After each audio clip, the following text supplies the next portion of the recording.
Hello everyone, एक बार फिर स्वागत है आप सभी का अपने यूट्यूब चैनल पर। तो फ्रेंड्स, जैसा कि आप थंबनेल पे देख ही चुके हो, आज हम डिस्कस करेंगे टीचिंग एप्टीट्यूड एंड एटीट्यूड के कुछ इंपॉर्टेंट क्वेश्चंस जो मेनली आपको आगामी एचपीयू बीएड एंट्रांस 2023 के एग्ज़ाम में ये क्वेश्चंस आपको काफ़ी हेल्पफुल साबित होंगे। तो फ्रेंड्स, जैसा कि आपको पता है कि आपके एग्ज़ाम में टीचिंग एप्टीट्यूड और एटीट्यूड के 40 क्वेश्चन पूछे जाएंगे। तो उसके पॉइंट ऑफ व्यू से ये क्वेश्चंस आपको काफ़ी इंपॉर्टेंट साबित होंगे। यहाँ से आपके 30 से 35 मार्क्स तो आपके पक्के हो ही जाएंगे। तो फ्रेंड्स, जैसा कि आपको पता है कि ये जो टीचिंग एप्टीट्यूड और एटीट्यूड के जो क्वेश्चंस होते हैं, ये अंडरस्टैंडिंग बेस्ड होते हैं। आपने जब भी ये क्वेश्चन करने हैं एग्ज़ाम में, तो as a teacher, as a positive way और अंडरस्टैंडिंग बेस्ड ये क्वेश्चन होते हैं। तो आपने पॉजिटिव होकर खुद को एज ए टीचर रखकर ये क्वेश्चन जो है आपने सॉल्व करने हैं। तो फ्रेंड्स, अगर आप एचपीवी या एंट्रांस की तैयारी भी कर रहे हो, तो इसके लिए भी मैंने एक अलग से प्लेलिस्ट बनाई है, जिसका जो लिंक है मैंने डिस्क्रिप्शन बॉक्स में दे दिया है। आप वहाँ पर जाकर वीडियोस देख सकते हो। वहाँ पर आपको एचपीयू बीएड एंट्रांस के रिलेटेड 40 प्लस वीडियोस आपको देखने को मिलेंगी। आप मुझे इंस्टाग्राम पर भी फॉलो कर सकते हो, जिसका जो लिंक है मैंने वो डिस्क्रिप्शन बॉक्स में दे दिया है। आप वहाँ पर जाकर मुझे फॉलो कर सकते हो इंस्टाग्राम पर। तो फ्रेंड्स, वीडियो को शुरू करते हैं। क्वेश्चन नंबर फर्स्ट में बोला गया कि कौन सा एक अच्छे अध्यापक का गुण नहीं है। काफ़ी इंपॉर्टेंट क्वेश्चन है। तो फ्रेंड्स, आपको मैंने बताया कि आपने एज अ पॉजिटिव वे करना है। तो इस क्वेश्चन का जो करेक्ट आंसर होगा, एक अच्छे अध्यापक का गुण क्या नहीं होगा। क्वेश्चन नंबर 1 का जो राइट आंसर है वो आपका ऑप्शन नंबर बी है, कठोर अनुशासनता जो है इस क्वेश्चन का राइट आंसर है। ये एक अच्छे अध्यापक का गुण नहीं होता है। बाकी अभिव्यक्ति में सहजता हो गया, विषय पर पूर्ण अधिकार हो गया, समुचित सामान्य ज्ञान हो गया, ये तीनों जो है एक अच्छे अध्यापक के गुण होते हैं। जबकि कठोर अनुशासनता जो है वो एक अच्छे अध्यापक का गुण नहीं है। अगले प्रश्न में चलते हैं। एक अच्छे अध्यापक में हास्य विनोद की विवेक चेतना होनी चाहिए, इसका अभिप्राय क्या है। काफ़ी इंपॉर्टेंट क्वेश्चन है। तो क्वेश्चन नंबर 2 का जो राइट आंसर होगा वो आपका ऑप्शन नंबर सी है, महाविनोद योग्यता जो है इस क्वेश्चन का करेक्ट आंसर है। एक अच्छे अध्यापक में हास्य विनोद की विवेक चेतना होनी चाहिए। इसका मतलब है कि मनोविनाद योग्यता जो है इसका मतलब होता है। अगले प्रश्न में चलते हैं। अध्यापक के लिए आचार संहिता की क्या आवश्यकता है। काफ़ी इंपॉर्टेंट क्वेश्चन है। क्वेश्चन नंबर 3 जो है इस क्वेश्चन का जो करेक्ट आंसर होगा वो आपका ऑप्शन नंबर डी है, वे राष्ट्र निर्माता होते हैं। क्या होते हैं? वे राष्ट्र निर्माता होते हैं। ऑप्शन नंबर डी इस क्वेश्चन का करेक्ट आंसर है। अध्यापक के लिए आचार संहिता की क्या आवश्यकता है, आपको बताएगा, क्योंकि वे एक राष्ट्र निर्माता होते हैं। उसे या टीचर को नेशनल बिल्डर कहा जाता है, ये आपने याद रखना है। अगले प्रश्न पे चलते हैं। एक निर्धन अध्यापक कौन है। काफ़ी इंपॉर्टेंट क्वेश्चन है। क्वेश्चन नंबर 4 का जो करेक्ट आंसर होगा वो आपका ऑप्शन नंबर बी है। एक निर्धन अध्यापक कौन है जो वर्णन करता है। ऑप्शन नंबर बी इस क्वेश्चन का करेक्ट आंसर है। तो एक जो व्याख्या करता है वे एक निर्धन अध्यापक नहीं है। जो प्रदर्शित करता है वो भी निर्धन अध्यापक नहीं है। जो प्रेरणा देता है वे भी निर्धन अध्यापक नहीं है। निर्धन अध्यापक कौन है? जो वर्णन करता है। तो ऑप्शन नंबर बी जो है इस क्वेश्चन का करेक्ट आंसर है। नेक्स्ट क्वेश्चन पे चलते हैं। क्वेश्चन नंबर 5 में बोला गया कि कौन सा अध्यापक के व्यक्तित्व का गुण नहीं है। काफ़ी इंपॉर्टेंट क्वेश्चन है। क्वेश्चन नंबर 5 का जो करेक्ट आंसर होगा वो आपका ऑप्शन नंबर ए है, अध्यापन अनुभव जो है ये एक अध्यापक के व्यक्तित्व का गुण नहीं है। ऑप्शन नंबर ए इस क्वेश्चन का करेक्ट आंसर है। अगले प्रश्न में चलते हैं। क्वेश्चन नंबर 6 में बोला गया है कि एक अध्यापक द्वारा किस प्रकार का निर्देशन नहीं दिया जाता है। काफ़ी इंपॉर्टेंट क्वेश्चन है। क्वेश्चन नंबर 6 का जो राइट आंसर है वो आपका ऑप्शन नंबर सी है, पाठ्य वस्तु के चयन में एक अध्यापक द्वारा ये पाठ्य पुस्तक के चयन का निर्देशन नहीं दिया जाता है। ऑप्शन नंबर सी जो है इस क्वेश्चन का करेक्ट आंसर है। अगले प्रश्न पे चलते हैं। एक अध्यापक द्वारा किस प्रकार की परीक्षा नहीं नहीं जानी चाहिए। काफ़ी इंपॉर्टेंट क्वेश्चन है। क्वेश्चन नंबर 7 का जो राइट आंसर होगा वो आपका ऑप्शन नंबर डी है, दैनिक परीक्षा जो एक अध्यापक द्वारा दैनिक परीक्षा नहीं ली जानी चाहिए। ऑप्शन नंबर डी इस क्वेश्चन का करेक्ट आंसर है। उसे अध्यापक को मासिक परीक्षा लेनी चाहिए, साप्ताहिक परीक्षा लेनी चाहिए, त्रैमासिक परीक्षा लेनी चाहिए, लेकिन दैनिक परीक्षा जो है वो नहीं ली जानी चाहिए। अगले प्रश्न में चलते हैं। विद्यार्थियों द्वारा अध्यापकों के किस गुण का पोषण होना चाहिए। काफ़ी इंपॉर्टेंट क्वेश्चन है। क्वेश्चन नंबर 8 का जो करेक्ट आंसर होगा वो आपका ऑप्शन नंबर डी है, अनुशासन जो है इस क्वेश्चन का राइट आंसर है। विद्यार्थियों द्वारा अध्यापक के किस गुण का पोषण होना चाहिए, वह अनुशासन का पोषण होना चाहिए। अगले प्रश्न में चलते हैं। एक अध्यापक को होना चाहिए, तो एक अध्यापक को क्या होना चाहिए। क्वेश्चन नंबर 9 का जो राइट आंसर होगा वो आपका ऑप्शन नंबर बी है, अपने छात्रों का आदर्श जो है। एक अध्यापक को अपने छात्रों का आदर्श होना चाहिए। ऑप्शन नंबर बी जो है इस क्वेश्चन का राइट आंसर है। अगले प्रश्न में चलते हैं, निम्नलिखित में से कौन से अध्यापकों में व्यावसायिक योग्यता नहीं है? तो व्यावसायिक योग्यता आपने बतानी है। क्वेश्चन नंबर 10 का जो राइट आंसर होगा वो आपका ऑप्शन नंबर डी है, न्याय और निष्पक्षता जो है वो अध्यापकों में व्यावसायिक योग्यता नहीं है। अगले प्रश्न में चलते हैं, अध्यापक को नहीं होना चाहिए, तो अध्यापक को क्या नहीं होना चाहिए? क्वेश्चन नंबर 11 का जो राइट आंसर है वो आपका ऑप्शन नंबर ए है, अध्यापक को निराशावादी नहीं होना चाहिए। अगले प्रश्न में चलते हैं, आप एक अध्यापक क्यों बनना चाहते हैं? काफ़ी इंपॉर्टेंट क्वेश्चन है, ऐसे क्वेश्चन भी एग्जाम में पूछे जाते हैं। तो आप एक अध्यापक क्यों बनना चाहते हैं? इस क्वेश्चन का जो करेक्ट आंसर होगा वो आपका ऑप्शन नंबर डी है, क्योंकि मैं राष्ट्र निर्माण में नवयुवकों की बुद्धिका का प्रयोग करना चाहता हूँ। अगर आपसे ऐसा क्वेश्चन पूछा जाए कि आप अध्यापक क्यों बनना चाहते हैं, तो इसका जो आंसर होगा, क्योंकि मैं राष्ट्र निर्माण में नवयुवकों की बुद्धि का प्रयोग करना चाहता हूँ। अगले प्रश्न में चलते हैं, एक अध्यापक को चाहिए तो एक अध्यापक को क्या चाहिए? क्वेश्चन नंबर 13 का जो करेक्ट आंसर होगा वो आपका ऑप्शन नंबर सी है, अपने नैतिक चरित्र को ऊंचा करे। एक अध्यापक को क्या चाहिए? कि अपने नैतिक चरित्र को ऊंचा करना चाहिए। ऑप्शन नंबर सी इस क्वेश्चन का करेक्ट आंसर है। तो ऑप्शन नंबर सी इस क्वेश्चन का राइट आंसर है, एक अध्यापक को अपने नैतिक चरित्र को ऊंचा करना चाहिए। अगले प्रश्न में चलते हैं, किसी अध्यापक का आवश्यक गुण क्या है? तो आवश्यक आपको पता होगा, जरूरी गुण क्या है एक अध्यापक का? क्वेश्चन नंबर 14 का जो करेक्ट आंसर होगा वो आपका ऑप्शन नंबर सी है, अपने विषयों का पूर्ण पांडित्य जो है इस क्वेश्चन का राइट आंसर होना चाहिए। राइट आंसर है, क्योंकि एक टीचर को अपने सब्जेक्ट पे मास्टरी होनी चाहिए। क्वेश्चन नंबर 15 पे चलते हैं, उस अध्यापक को सफल माना जाता है, तो किस अध्यापक को सफल माना जाता है? क्वेश्चन नंबर 15 का जो करेक्ट आंसर होगा वो आपका ऑप्शन नंबर डी होगा, जो अपने कार्य में समर्पण के लिए याद किया जाता है उस अध्यापक को सफल माना जाता है। अगले प्रश्न में चलते हैं, एक अध्यापक को समयानुवर्ती यानी कि पंक्चुअल होना चाहिए। क्यों होना चाहिए? क्योंकि आपको पता होगा, क्योंकि उससे विद्यार्थी शिक्षा के महत्व को सीखेंगे, विद्यार्थी अच्छी आदतें विकसित करते हैं, विद्यार्थी भी समयानुवर्ती होंगे। तो ऑप्शन नंबर डी इस क्वेश्चन का करेक्ट आंसर है, उपयुक्त उपयुक्त सभी गुणों का विकास होगा। तो एक अध्यापक को पंक्चुअल होना चाहिए, क्योंकि विद्यार्थी शिक्षा के महत्व को सीखेंगे, विद्यार्थी अच्छी आदतें विकसित करेंगे, विद्यार्थी भी पंक्चुअल होंगे। अगले प्रश्न में चलते हैं, अध्यापक का दृष्टिकोण होना चाहिए। तो अध्यापक का जो दृष्टिकोण है वो कैसा होना चाहिए? वो लोकतंत्रात्मक होना चाहिए। ऑप्शन नंबर सी जो है इस क्वेश्चन का करेक्ट आंसर है। अगले प्रश्न में चलते हैं, निम्नलिखित में से कौन सा अध्यापक का बौद्धिक गुण नहीं है? तो कौन सा बौद्धिक गुण नहीं है? इस क्वेश्चन का जो करेक्ट आंसर है वो आपका ऑप्शन नंबर डी है, ज्ञान का निम्न स्तर जो है इस क्वेश्चन का राइट आंसर है। क्वेश्चन नंबर 19 पे चलते हैं, निम्नलिखित गुणों में से अध्यापक के कौन से गुण हैं जो कक्षा में अच्छा अनुशासन बनाने में सहायक हैं? तो कौन से गुणों में अध्यापक के गुण बताने हैं जो कक्षा में अच्छा अनुशासन बनाने में सहायक है, मदद करते हैं? क्वेश्चन नंबर 19 का जो करेक्ट आंसर होगा वो आपका ऑप्शन नंबर डी है, आकर्षण व्यक्तित्व जो है इस क्वेश्चन का राइट आंसर है। अगले प्रश्न में चलते हैं, ये शब्द किसने कहे हैं कि शिक्षा का जो रहस्य है वो विद्यार्थी के प्रति आदर करने में है? क्वेश्चन नंबर 20 का जो करेक्ट आंसर होगा वो आपका ऑप्शन नंबर सी है, ये एमर्सन ने कहा है। अगले प्रश्न में चलते हैं, छात्रों के प्रति अध्यापक का संबंध होना चाहिए तो कैसा होना चाहिए? क्वेश्चन नंबर 21 का जो करेक्ट आंसर होगा वो आपका ऑप्शन नंबर ए है, छात्र का आदर भाव करने में। ऑप्शन नंबर ए इस क्वेश्चन का राइट आंसर है। क्वेश्चन नंबर 22 पे चलते हैं, यदि आप अपने सहयोगियों के साथ मधुर संबंध कायम रखना चाहते हैं तो आपके लिए महत्वपूर्ण साधन है। तो आप अपने सहयोगियों के साथ अगर मधुर संबंध कायम रखना चाहते हैं तो आपके लिए महत्वपूर्ण साधन क्या होगा? क्वेश्चन नंबर 22 का जो करेक्ट आंसर होगा वो आपका ऑप्शन नंबर बी है, ईमानदारी से उन पर विश्वास करके। अगले प्रश्न में चलते हैं, किस आधार पर एक अध्यापक को सामाजिक संबंधों को सुदृढ़ करने के लिए अनुरक्षण पर बल देना चाहिए? तो क्वेश्चन नंबर 23 का जो राइट आंसर होगा वो आपका ऑप्शन नंबर बी होगा, लोकतांत्रिक जीवन मूल्यों पर। ऑप्शन नंबर बी इस क्वेश्चन का राइट आंसर है।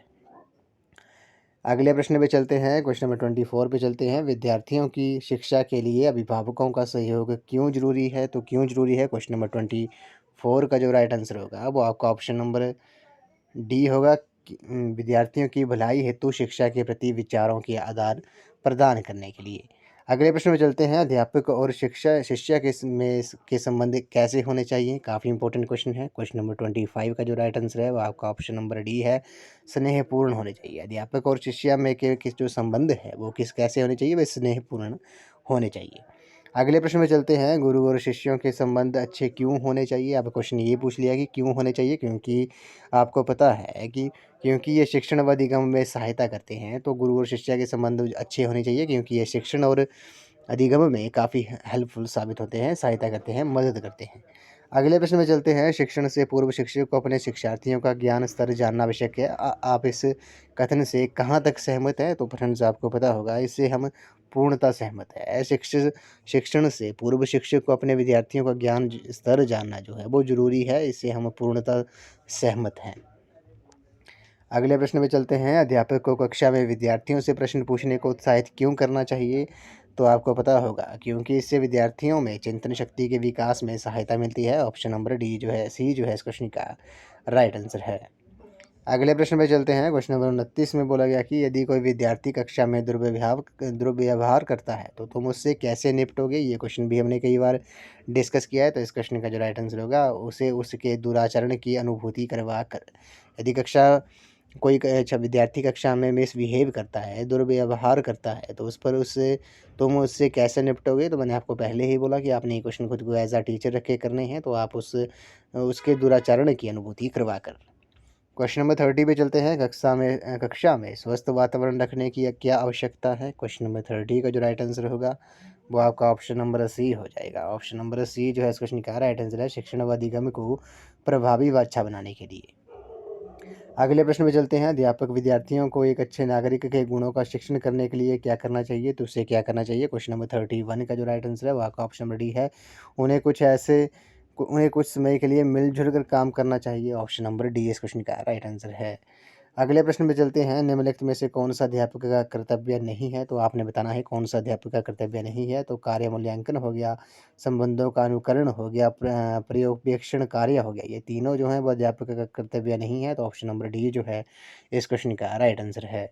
अगले प्रश्न में चलते हैं। पाठ्यक्रम विद्यालय में अनिवार्य है क्योंकि? तो पाठ्यक्रम विद्यालय में अनिवार्य है, कंपल्सरी है। क्यों है? क्योंकि आपको पता है कि ये कक्षा का शिक्षा को नियंत्रित करता है, ये अध्यापकों को अपने कर्तव्य के निष्पादन में सहायता करता है, इसके द्वारा विद्यालय का समग्र कार्य समुचित रूप से चलता है। तो ऑप्शन नंबर डी जो है इस क्वेश्चन का करेक्ट आंसर है। क्वेश्चन नंबर 34 पे चलते हैं। यदि आप किसी विद्यार्थी को परीक्षा में नकल करते हुए पकड़ते हैं तो आपकी प्रतिक्रिया क्या होगी? तो आपने बताना है कि अगर आप विद्यार्थी को परीक्षा में नकल करते हुए पकड़ते हैं तो आपकी प्रतिक्रिया क्या होगी? तो एज अ टीचर आपने क्या करना है, तुम उससे सामग्री छीन कर नई उत्तर पुस्तिका दोगे तथा प्राचार्य को सूचित करोगे। तो ऑप्शन नंबर ए जो है इस क्वेश्चन का राइट आंसर है। क्वेश्चन नंबर 35 पे चलते हैं। विद्यार्थियों से तरुण भगोड़ेपन को तुम दूर कर सकते हो, कैसे कर सकते हो? क्वेश्चन नंबर 35 का जो राइट आंसर होगा वो आपका ऑप्शन नंबर सी है, नियमित नैतिक उपदेश द्वारा तथा विद्यार्थियों को सुधार गृह में भेजकर। क्वेश्चन नंबर 36 पे चलते हैं। क्वेश्चन नंबर 36 में बोला गया कि यदि कोई विद्यार्थी आपके सामने किसी अन्य अध्यापक की आलोचना करता है तो आपकी प्रतिक्रिया क्या होगी? तो काफ़ी इंपॉर्टेंट क्वेश्चन है। यदि कोई छात्र आपके सामने किसी अन्य अध्यापक की आलोचना करता है तो आपकी प्रतिक्रिया क्या होगी? तो आपने क्या करना है, तुम उसे नज़रअंदाज कर दोगे। तो ऑप्शन नंबर ए जो है इस क्वेश्चन का राइट आंसर है। अगले प्रश्न पे चलते हैं। तो फ्रेंड्स मैं आपको बोल रहा हूँ कि आपने इन क्वेश्चंस को as a teacher as a positive way करना, एज ए पॉजिटिव और अंडरस्टैंडिंग वेस्ट ये क्वेश्चन होते हैं। तो आपने एज अ टीचर ये क्वेश्चन सॉल्व करने हैं और आपने देखना है कि हर एक जब भी आप इन क्वेश्चंस को सॉल्व करोगे तो आपने हर एक ऑप्शन को ध्यान से पढ़ना है। एक मतलब क्योंकि इसमें क्या होता है, टीचिंग एप्टीट्यूड में आपको एक या दो ऑप्शन ऐसे होंगे जो मिलते जुलते होंगे, तो आपने ऑप्शंस को 2 या 3 बार तो जरूर पढ़ लेना है, ये क्योंकि ये अंडरस्टैंडिंग बेस्ड होते हैं।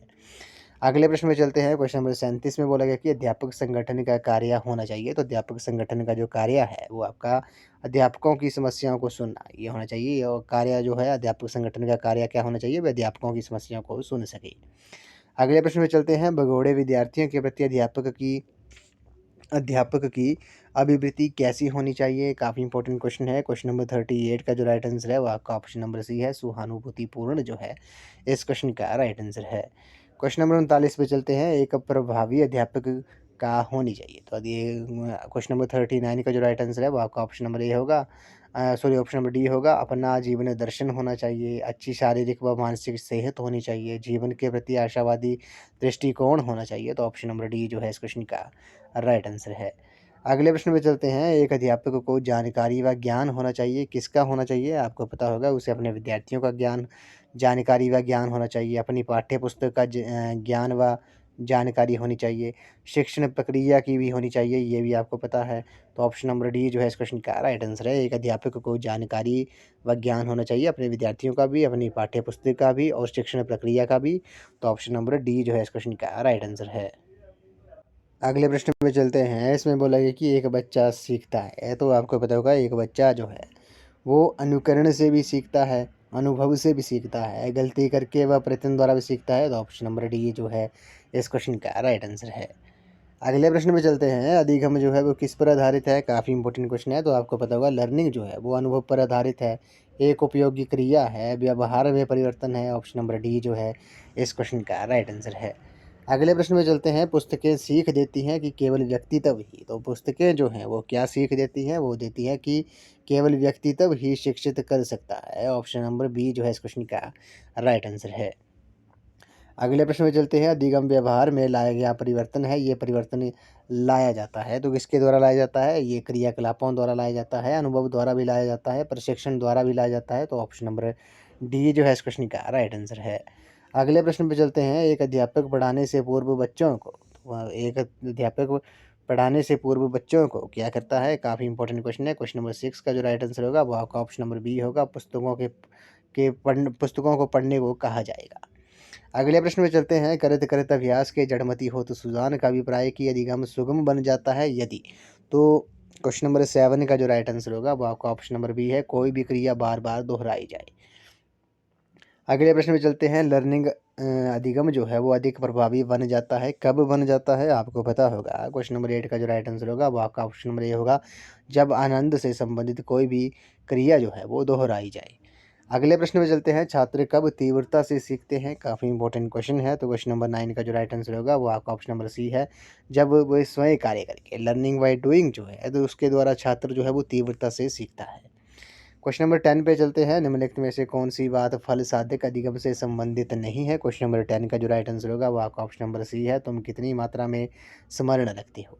इस वीडियो को ये लास्ट क्वेश्चन है। कक्षा में व्यावहारिक समस्या का हल करने में कौन सा नियम जो है वो सहायक है। क्वेश्चन नंबर 11 जो है काफ़ी इंपॉर्टेंट क्वेश्चन है। तो ऑप्शन नंबर बी जो है इस क्वेश्चन का राइट आंसर है। कक्षा में व्यावहारिक समस्या का हल करने में प्रभाव का जो नियम है वो सहायक है। ऑप्शन नंबर बी इस क्वेश्चन का राइट आंसर है। तो फ्रेंड्स आज की इस वीडियो में बस इतना ही। आज हमने टीचिंग एप्टीट्यूड और एटीट्यूड के कुछ इंपॉर्टेंट क्वेश्चन डिस्कस किए। 50 के करीब हमने ये क्वेश्चन आज इस वीडियो में डिस्कस किए, जो आपको आने वाले एग्जाम HPPED एंट्रेंस में काफ़ी हेल्पफुल साबित होंगे। तो फ्रेंड्स मैंने आपको पहले ही कहा है कि ये क्वेश्चन जो है आपने as a teacher as a positive way और अंडरस्टैंडिंग वेस्ट होते हैं, तो खुद को पॉजिटिव रखकर, खुद को एज अ टीचर रखकर ये क्वेश्चंस करने हैं। और ऑप्शंस को अपने कम से कम 2 या 3 बार, हर एक ऑप्शन को 2 या 3 बार ज़रूर पढ़ना है, क्योंकि आपको जो ऑप्शन दिए होंगे वो जैसे 4 ऑप्शन दिए होंगे तो उनमें आपको चारों के चारों जो ऑप्शंस होंगे वो मिलते-जुलते होंगे आपस में। तो आपने क्या करना है, कुछ ऑप्शंस को 1 या 2 बार तो ज़रूर ही पढ़ लेना है। तो फ्रेंड्स अगर आप HPPED एंट्रेंस की तैयारी कर रहे हो तो इसके लिए मैंने एक अलग से प्लेलिस्ट बनाई है, जिसका जो लिंक है मैंने डिस्क्रिप्शन बॉक्स में दे दिया है। आप वहाँ पर जाकर वीडियोस देख सकते हो। वहाँ पर आपको HPPED एंट्रेंस के रिलेटेड 40+ वीडियोस आपको देखने को मिलेंगी। तो फ्रेंड्स अगर आप कोई भी सजेशंस देना चाहते हो कंटेंट को लेकर या कोई भी किसी क्वेश्चन के रिलेटेड, तो आप कमेंट सेक्शन में या फिर मुझे इंस्टाग्राम पर भी फॉलो कर सकते हो, जिसका जो लिंक है मैंने डिस्क्रिप्शन बॉक्स में दे दिया है। इंस्टाग्राम आईडी का जो लिंक है मैंने डिस्क्रिप्शन बॉक्स में दे दिया। अब आप वहाँ पर जाकर मुझे इंस्टाग्राम पर फॉलो कर सकते हो। तो फ्रेंड्स आज की इस वीडियो में बस इतना ही। आई होप आपको ये वीडियो पसंद आई होगी, तो वीडियो को लाइक शेयर एंड कमेंट जरूर कर दें। तो थैंक यू फ्रेंड्स।